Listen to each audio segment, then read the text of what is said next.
Oke, selamat siang pendengar Kardopa, ketemu lagi barengan sama Desi untuk siang hari ini. Tentunya di spesial dialog duduk bareng parlemen, kita langsung live dari ruang kerja Wakil Ketua DPRD Sumatera Utara.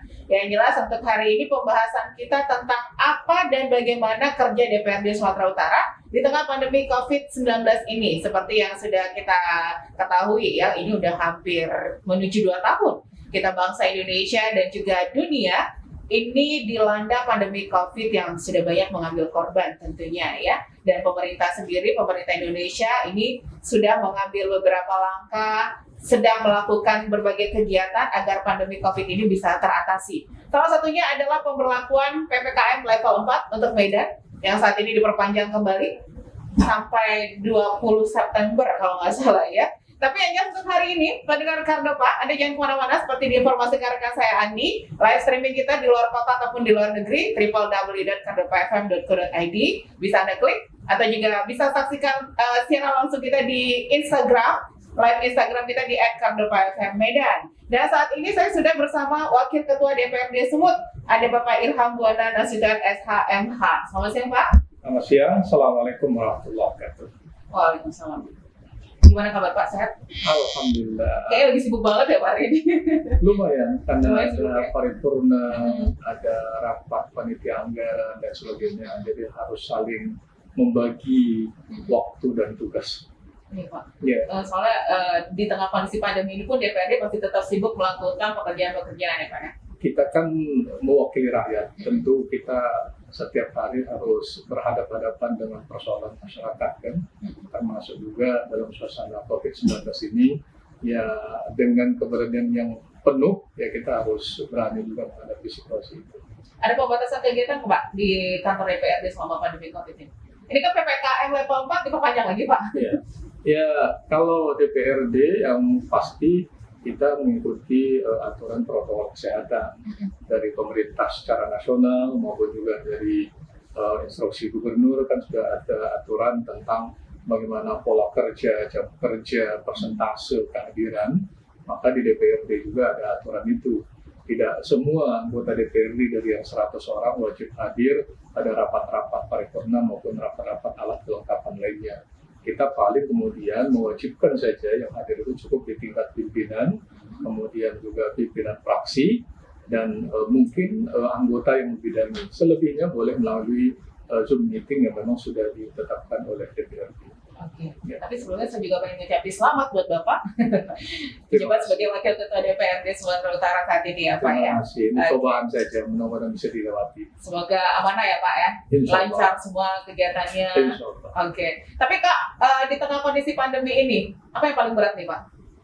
Ya, kalau tekanan terhadap masyarakat itu kan tentu banyak sektor ya. Laporan-laporan masyarakat tuh banyak masuk ya Oh, Pak? banyak sekali ya, karena semakin mereka menghadapi situasi yang paling sulit, terutama di sektor kesehatan, pendidikan dan ekonomi, terutama ya soal kesejahteraan sosial gitu. Dan itu pengaduan paling banyak yang kita terima selama kurun waktu Maret 2020 dimulainya pandemi COVID-19 sampai saat ini. Dan tentu DPRD sebagai representasi dari rakyat yang punya kewenangan dalam menyusun anggaran, punya kewenangan dalam menyusun legislasi ya, aturan-peraturan daerah, kemudian juga punya kewenangan dalam pengawasan pembangunan, maka kami harus bisa mewakili masyarakat menyangkut dengan tuntutan mereka itu. Tuntutannya banyak nih Pak ya, apalagi kemarin banyak keluhan masyarakat tentang pemberlakuan PPKM level 4 ini ya Pak ya. Benar. Banyak UMKM yang ya bisa dibilang hampir gulung tikar Pak. Waduh, artinya ini kan bergaris lurus dengan tingkat kejahatan yang terjadi. Iya, Begitu banyak tingkat kejahatan jalanan, kasus narkoba, kasus kekerasan dalam rumah tangga dan sebagainya, itu berkorelasi dengan soal-soal pandemi COVID-19. Oke, bagaimana DPRD sendiri pandangan tentang pandemi COVID ini hampir menuju 2 tahun kita nih. Begini-begini saja. Situasinya memang tidak kita bisa jelaskan dari titik nol karena kita menghadapinya secara global kan.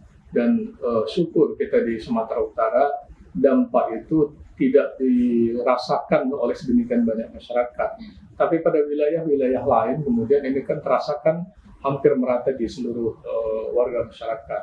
Dan kalau kita lihat memang hari-hari belakangan ini Sumatera Utara kan ada peningkatan ya kasus positif COVID-19. Itu nomor 3 kayak Mas. Ya, kurun waktu bulan Agustus ya ada peningkatan itu, tetapi dalam minggu ini nampaknya itu melandai. Ya, ada melandai karena penjelasannya tingkat keterisian bor di rumah sakit pun sudah mencapai angka cuma 40%. Artinya kita berusaha dan juga bekerja dengan pemerintah daerah, termasuk juga dengan masyarakat, butuh kesadaran kolektif untuk menjaga protokol kesehatan. Kalau kemudian itu hanya dilakukan dengan upaya-upaya biasa saja, tanpa partisipasi masyarakat, kita khawatir sebaran ini semakin luas. Gitu. Nah, untuk saat ini DPRD sendiri, apa yang sudah dilakukan Pak nih untuk DPRD Sumut? Dari pimpinan, anggota Dewan juga terkait masalah COVID ini? Ya, terjun ke lapangan juga Pak, ke masyarakat udah pasti ya Pak ya? Yang pasti, kita sejak awal sudah menerbitkan peraturan daerah berkaitan dengan sistem pencegahan dan penanggulangan COVID. Itu sudah kita terbitkan tahun 2020 sebagai upaya dari DPRD untuk memberikan jaminan perlindungan, jaminan kesejahteraan, jaminan kesehatan terhadap masyarakat. Dalam Perda itu diatur tentang bagaimana tata cara penindakan terhadap pelanggaran protokol kesehatan, kemudian bagaimana tata cara dalam membuka usaha, kafe, warung, restoran, dan sebagainya. Ada aturan mainnya ya Pak? Ada. Ya, kalau saya tidak salah itu Perda nomor 1 lah ya, tahun 2020, khusus menyangkut tentang tata cara penanggulangan COVID. Di samping itu juga kan sejak tahun 2020 sampai 2021, bahkan mungkin akan bergerak, sekarang sedang pembahasan R 2022, kita juga kan begitu banyak mengalihkan anggaran ya dari sektor-sektor yang ada untuk kemudian bisa memulihkan ekonomi masyarakat, juga bisa meningkatkan daya imunitas masyarakat di sektor kesehatan. Banyak sekali. Tahun 2020 hampir 1,2 triliun alokasi anggaran itu kita khususkan untuk sektor kesehatan, ekonomi, penanggulangan COVID-19 dan juga untuk bantuan sosial. Pusing ya Pak kalau gitu-gitu anggarannya. Ya, memang itulah tugas kita. Itu resiko sebagai anggota DPRD, tentu harus bisa ya tidak saja memikirkan wilayah daerah pemilihannya, tapi harus bisa memikirkan Sumatera Utara secara keseluruhan. Tapi Pak, kalau kita lihat dari masyarakat sendiri masih banyak yang komplain tentang ini kan pemerintah banyak memberikan bantuan-bantuan gitu kan. DPRD sendiri kan mungkin ikut memantau ya Pak ya. Nah, ini banyak masyarakat yang menyatakan kalau bantuan itu tidak tepat sasaran. Ya, kalau bicara tentang bantuan sosial, ini kan banyak sekali jenis dan bentuknya. Ada bantuan dari pemerintah pusat, yang itu kemudian tidak boleh beririsan atau sama dengan bantuan dari pemerintah provinsi dan bantuan dari pemerintah kabupaten kota. Tujuannya apa? Supaya tidak satu orang menerima beberapa bantuan. Kita kan ingin pemerataan, rakyat yang memang terkena dampak dari COVID-19 ini semuanya bisa secara merata. Tahun 2020, ya catatan kami hampir 1,2 juta orang daftar penerima bantuan sosial itu, baik itu dalam bentuk uang tunai maupun dalam bentuk beras dan lainnya gitu. Dan tentu memang ya itu sangat tergantung pada sistem pendataan kita. Ya, kita sampai sekarang harus mengakui bahwa sistem pendataan orang-orang kurang mampu, kemudian juga kemarin anak-anak tidak bisa sekolah karena belum dilakukannya proses belajar tatap muka, sehingga kemudian memerlukan bantuan untuk daring gitu ya. Itu kuota gitu ya. Itu kan juga harus bagian yang dipertimbangkan oleh pemerintah daerah. Oke. Nanti kita lanjut lagi Pak bahasan kita untuk sore hari ini. Pendengar Kardopa jangan kemana-mana, pastikan tetap aja stay tune terus di 99,4 FM Radio Kardopa, berani tampil beda. Baik pendengar Kardopa, kita lanjut lagi untuk spesial dialog kita duduk bareng parlemen siang hari ini. Langsung live dari ruang kerja Wakil Ketua DPRD Sumatera Utara, dan Desi masih bersama Bapak Irham Bondono Nasution. Pak, kita masih ngomongin tentang apa dan bagaimana kerja DPRD Sumut di tengah pandemi ini. Kemarin kan sempat melakukan reses ke daerah dapil ya Pak ya. Nah, ini apa kalau waktu reses ini apa yang dilakukan oleh anggota dewan juga, termasuk pimpinan juga? Jadi dengan suasana COVID-19 ini memang ada keterbatasan yang bisa dilakukan oleh DPRD Sumatera Utara. Pertama, keterbatasan dalam melaksanakan tugas pokok dan fungsinya. Yang kedua, kita juga kan hampir beberapa bulan tidak melakukan kunjungan-kunjungan kecuali kunjungan monitoring dan pengawasan ke daerah kabupaten kota Sumatera Utara. Tujuannya apa? Tujuannya untuk menjemput ya aspirasi dan mendengarkan permasalahan mendasar yang dihadapi oleh mereka begitu. Saya misalnya kemarin saja baru mengunjungi Kabupaten Langkat untuk melihat secara langsung bagaimana program vaksinasi dan juga program belajar tatap muka yang dilakukan di Kabupaten Langkat gitu. Ternyata kan temuan-temuan kita menunjukkan bahwa program vaksinasi ini sebagian besar masih diikuti oleh masyarakat di inti kota kabupaten yang ada gitu. Sementara masyarakat di pinggiran kesadaran untuk ya menggunakan masker saja masih sangat lemah, masih sangat kurang gitu ya. Apalagi mereka kemudian bicara tentang protokol kesehatan dan vaksinasi, karena yang terpenting bagi mereka bagaimana bisa menghidupi keluarganya. Ini persoalan kita semuanya.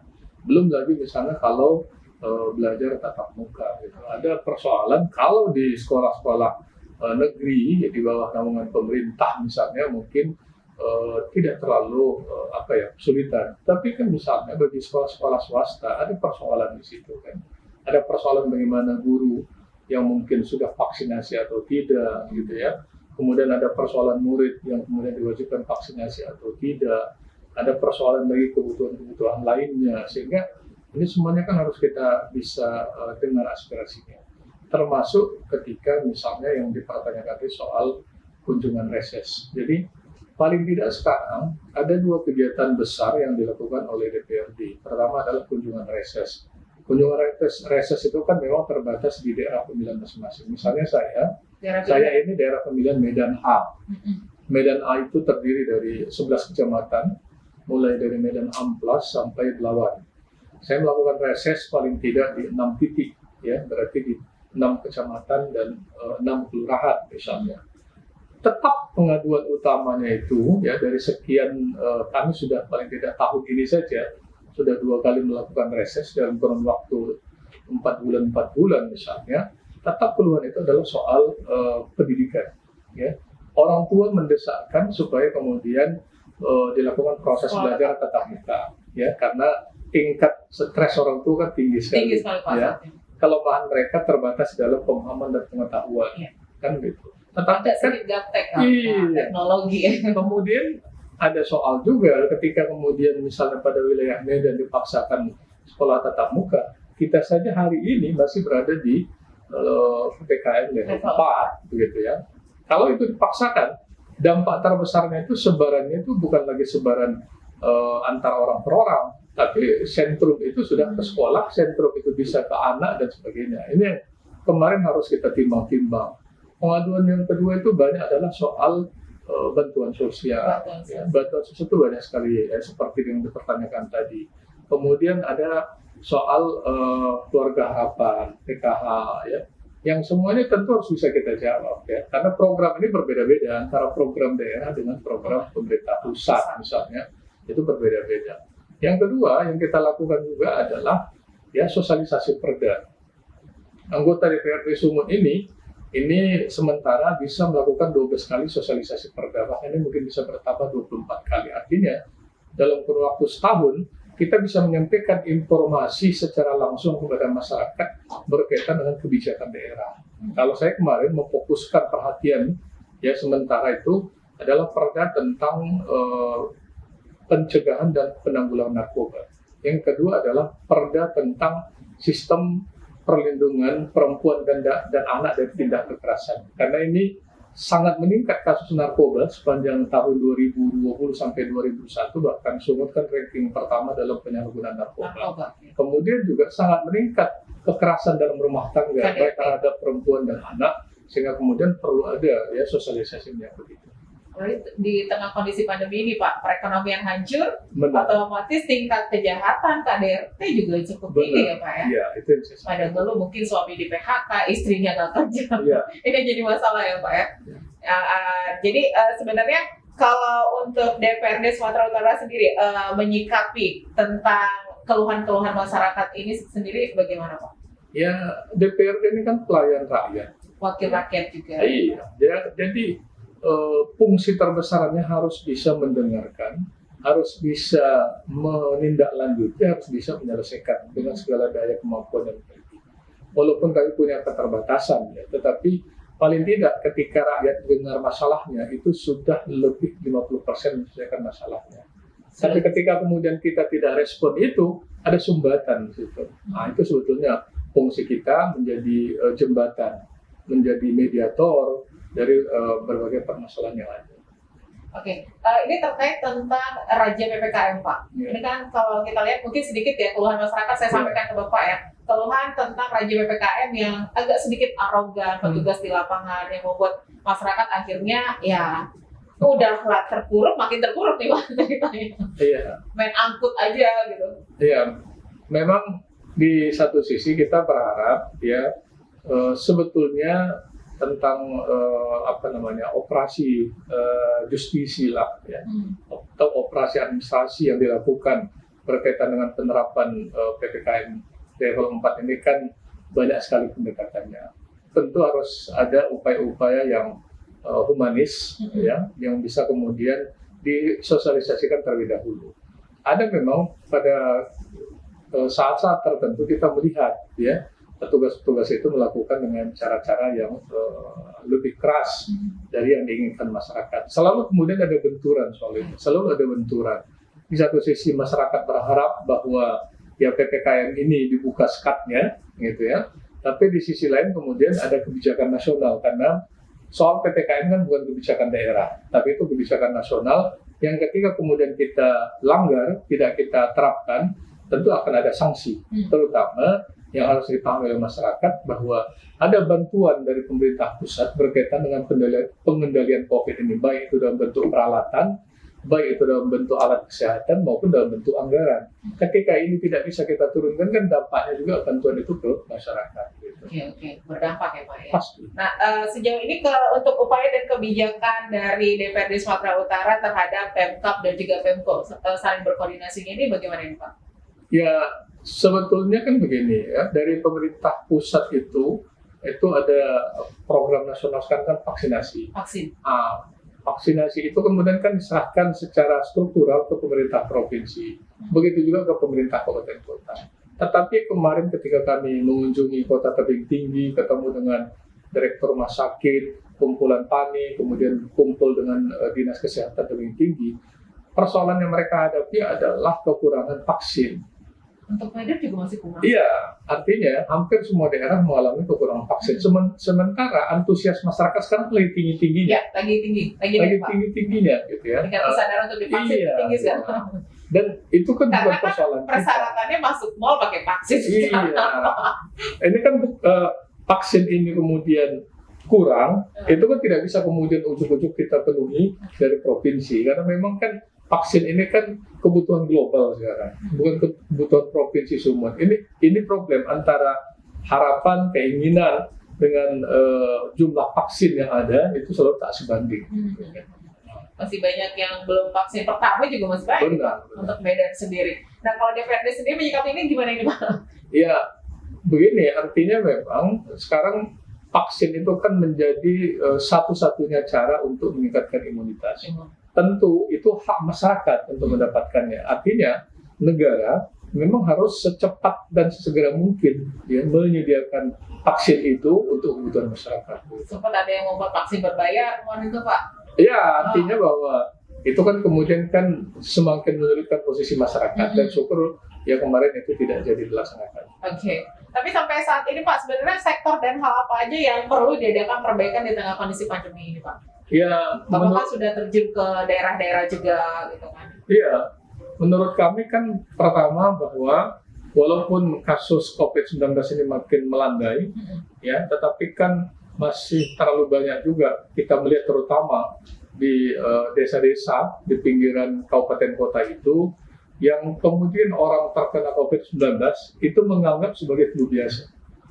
Artinya kalau kita melihat sekarang ada orang yang kemudian kurang sehat, batuk, Kita nggak sakit, parno jadi Pak.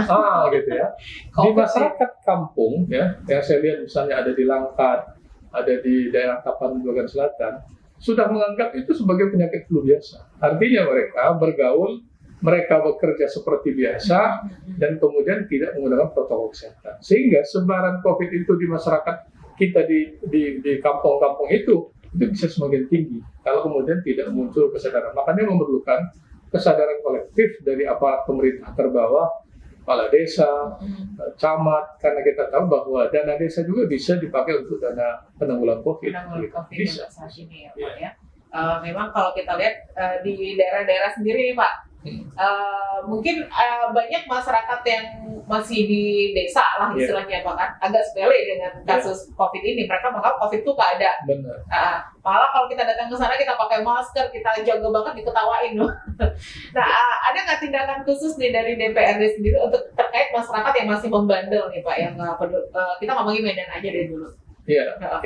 Makanya kita nggak usah bicara di di kabupaten kota lain. Kita ngomongin di Untuk Medan saja, ya, ketika kita bergerak sedikit saja ke Marelan, kita bisa hitung persentase, ya berapa persen orang yang Marelan menggunakan sama masker. Tembung Pak. Iya, berapa persentase yang menggunakan masker, berapa yang tidak. Jauh kan yang tidak menggunakan masker. Dan kemudian kehidupan sosial ekonomi biasa-biasa saja, gitu kan. Ini kan problem, gitu ya. Padahal kita tahu ya COVID ini kan tidak memandang siapa. Walaupun dulu dianggap ini penyakit orang kota, dianggap ini penyakit orang kaya dan sebagainya. Tapi sekarang kan dampaknya semuanya merasakan itu gitu. Ketika kemudian masyarakat terbawah kita kena itu dan kemudian tidak mendapatkan penanganan kesehatan yang serius, ini kan meningkatkan angka kematian. Apalagi sampai hari ini misalnya angka kematian di Sumatera Utara walaupun sudah menurun, tapi kan masih tetap agak tinggi. Gitu. Ini yang perlu kita jaga, jangan sampai kemudian ada peningkatan itu. Walaupun juga sudah divaksin, tetap harus mematuhi prokes juga kan Pak ya? Pasti, karena banyak juga yang sudah vaksin pertama, vaksin kedua, ya tetap kena juga. Masih tetap kena ya, tergantung imun tubuh kita masing-masing sebenarnya Pak ya. Oke, jangan kemana-mana mendengar Kardama, kita nanti masuk ke sesi terakhir. Pastikan tetap aja stay tune terus di live Instagram kita juga di @kardopafm Medan, atau bisa dengerin kita via streaming di www.kardopafm.co.id. Stay tune terus di Radio Kardopa.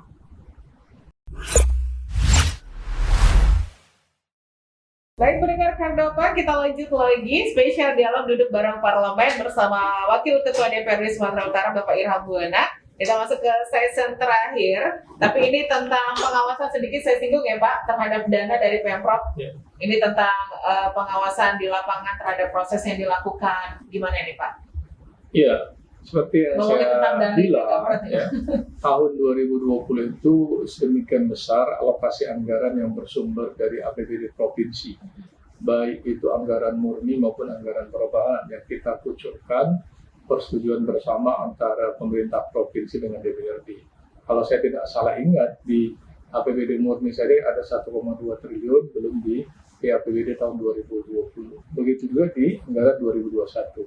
Ada anggaran lebih kurang ya, kalau saya tidak salah 500 miliar juga yang kita alokasikan untuk penanggulangan dan penanganan dampak COVID. Gitu ya.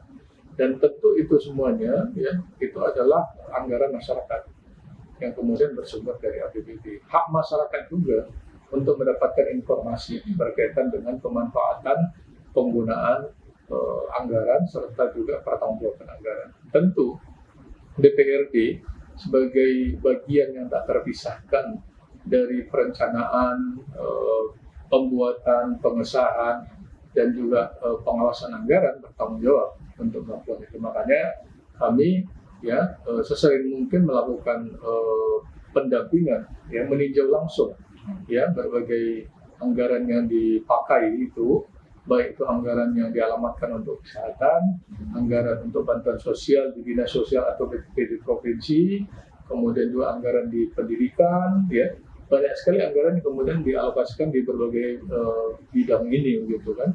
Itu kemudian juga mendapatkan pemeriksaan dari Badan Pemeriksa Keuangan, artinya bukan semata-mata DPRD saja yang melakukan itu, tapi juga dari pemeriksa keuangan, ada pemeriksa internal inspektorat, kemudian juga tentu ada media di dalamnya yang bisa melakukan upaya itu memantau ya Pak? Iya, memantau itu.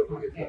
Jadi benar-benar transparan ya Pak? Iya. Masyarakat kan membutuhkan sesuatu yang transparan sekarang, apalagi Yang soal pasti ya peluang untuk melakukan penyimpangan anggaran kan tetap ada walaupun kondisinya darurat. Ya. ada itu Pak. Ya ada ya beberapa kasus bansos di Jakarta dan sebagainya. Walaupun kondisi masyarakat sudah sedemikian beratnya, masih kemudian disimpangkan ya untuk kepentingan pribadinya. Gitu. Jadi tetap harus ada pengawasan yang ketat.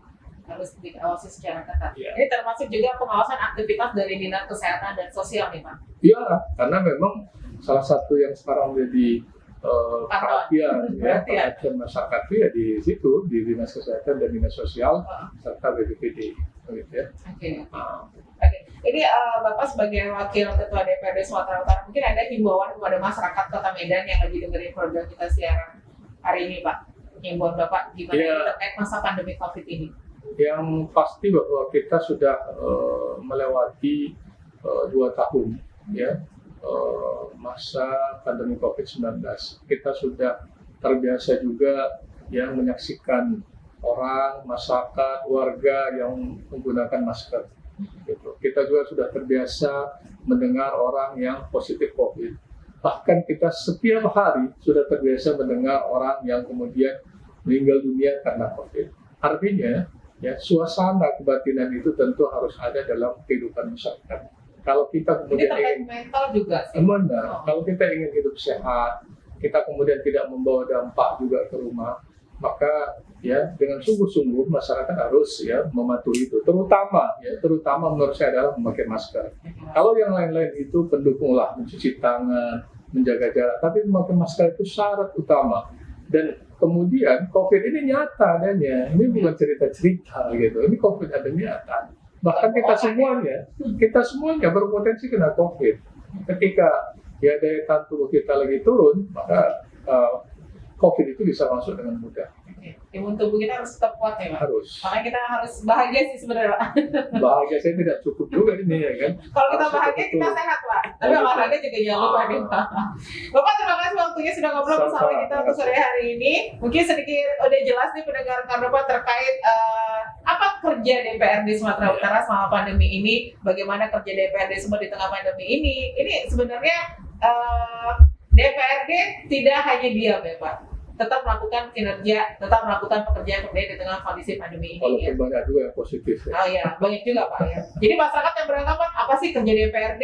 Kerja hari ini, kerja gitu.